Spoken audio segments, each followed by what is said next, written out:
In keeping with fun times here, we go back to 2011 where the nation stood on the brink of another financial crisis, this one kind of our own making, one that could have triggered a global depression as new Republicans in Congress threatened to let America default on its debts unless there were steep budget cuts. The president tried to broker a deal. The deal blew up. And in a new book, The Price of Politics, by journalist Bob Woodward, he tells the story of a human drama that played out behind one of the most intense moments in recent political history.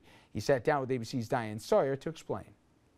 Stalemate over the debt talks getting closer and closer Default, to the moment of truth. Default has all these... The pressure's on, and the deadline is right around the corner. In his new book, Bob Woodward takes you behind the closed doors. The stakes could not be higher. You talk about it as financial equivalent of the Cuban Missile Crisis. It's so serious that they couldn't tell the world how bad it was at the time. As it begins, it is 30 days until a possible global financial meltdown.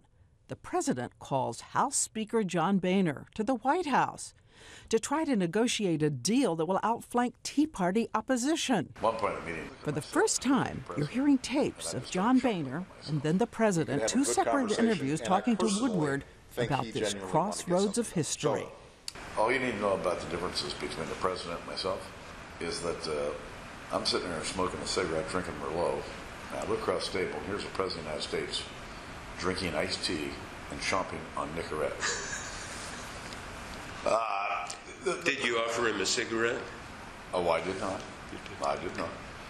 He, nor did he ask for one. By that time, I'd quit smoking, but I was making sure he had an ashtray. He'd be having a sip of wine. So, I'm feeling fairly optimistic. As days go by, a blizzard of paper between the two, numbers, counter numbers. Then it looks close. A combination of tax cuts and government programs and tax increases. A magic formula. So what happens? Well, 12 days before the deadline, the president makes a phone call to Boehner, asking for still more revenue, $400 billion. Was it a question or was it a demand? It blows the deal sky high. And in the end, it comes down to he said, he said. I want to be very emphatic here. At no point did I say, John, take it or leave it. His position is he was not saying I have to have it. He was saying I want you to consider it. No. Hold on. Yeah. No. Okay, No. I need $400 billion more than I need. Boehner is livid and worried about the fractious rebels in the Tea Party. He refuses to return the president's 3 phone calls over 19 hours. This time, Boehner says the president erupts. He was spewing coals. Oh, he wasn't. Oh, he was pissed. He was pissed. He wasn't going to get a damn dime more out of it.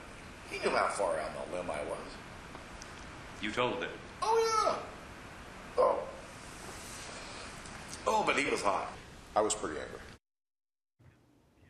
In the end, with 3 days to go, who saves the situation? Well, it's the old guard, Vice President Joe Biden, Senate Majority Leader Mitch McConnell.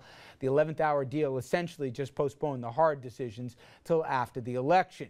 Now, does blame fall with the president for a lack of leadership or the Republican Party for an unwillingness to bend? And the book certainly points to accusatory fingers, although, Andrew, they said, at the end, the president has to exhibit leadership. He is the biggest, he carries the most emphasis in the room, and in this case, he didn't deliver. I saw some examples in that piece of the president actually displaying some leadership and saying, I want more in this deal, and going back and trying to get it. And don't forget, it was Boehner who didn't return the phone call. That's going to be a tough decision for voters to try to figure out. Is the president responsible for reaching across no matter the circumstance? I don't think anybody would argue that this isn't the most radical Republican Congress that we've ever had.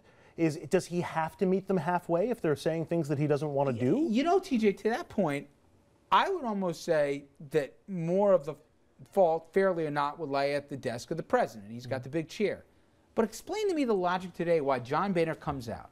And people remember how close this thing was. Because even if anchors couldn't explain it to everybody, they said, this ship be sinking here if we don't do something. Now Boehner says, hey, we could be in the same spot exactly at the end of the year all over again. It seems like, and everybody remember the narrative? The Tea Party, you know, basically hosed Boehner here. He had to deal with the president and they broke it on him. Whether that was a fact or not, it looks like all over again the GOP wants to play chicken.